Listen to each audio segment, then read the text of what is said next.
আছে না আমার বারিস্টার, আছে না আমার মুক্তা।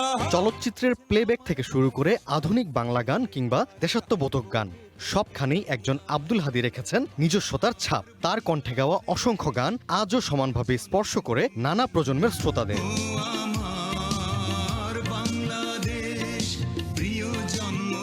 অর্ধ শতাব্দীরও বেশি সময় ধরে বাংলা গানকে নিজের কণ্ঠ মাধুর্য আর অনন্য পরিবেশনার মাধ্যমে সমৃদ্ধ করে চলেছেন সৈয়দ আব্দুল হাদী। আধুনিক বাংলা গানের এক উজ্জ্বল অধ্যায় হয়ে ওঠা এই শিল্পীর প্রতি শ্রদ্ধা জানাতেই বিশেষ আয়োজন বাংলাদেশ শিল্পকলা একাডেমির, যেখানে এই কিংবদন্তির হাতে সম্মাননা তুলে দেন উপস্থিত অতিথিরা। আনুষ্ঠানিকতা নয়, বরং একজন অনুষ্ঠানে উপস্থিত সাংস্কৃতিক ব্যক্তিত্ব ও গুণী শিল্পীরাও স্মরণ করেন একজন আব্দুল হাদীর দীর্ঘ শিল্পযাত্রা, সঙ্গীতের প্রতি নিষ্ঠা এবং নতুন প্রজন্মের জন্য রেখে যাওয়া অনুপ্রেরণার কথা।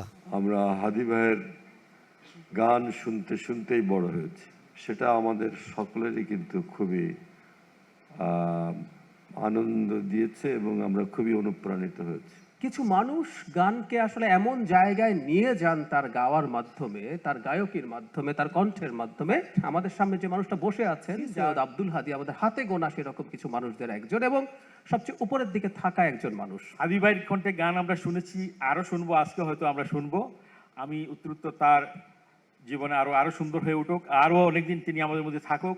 বিশেষ সম্মাননার এই আয়োজনে নিজের অনুভূতি জানিয়েছেন বাংলা গানের এই কিংবদন্তি। যে আমার প্রতি আপনারা যে প্রশংসা বাক্য উচ্চারণ করলেন, এখন আমি তার প্রতিদান কি দেই? হ্যাঁ, যদি গান গাইতাম এখনো, তাহলে একটি গান গেয়ে হয়তো এর প্রতিদান দেওয়ার চেষ্টা করতাম।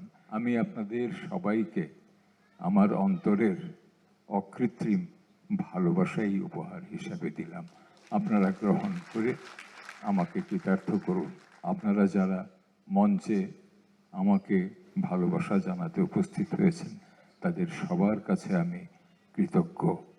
চলুন আমরা সবাই দেশটাকে ভালোবাসি, আমরা সবাই ভালোবাসি, আরো বেশি ভালোবাসি, একটু চিন্তা ভাবনা করি দেশটাকে নিয়ে।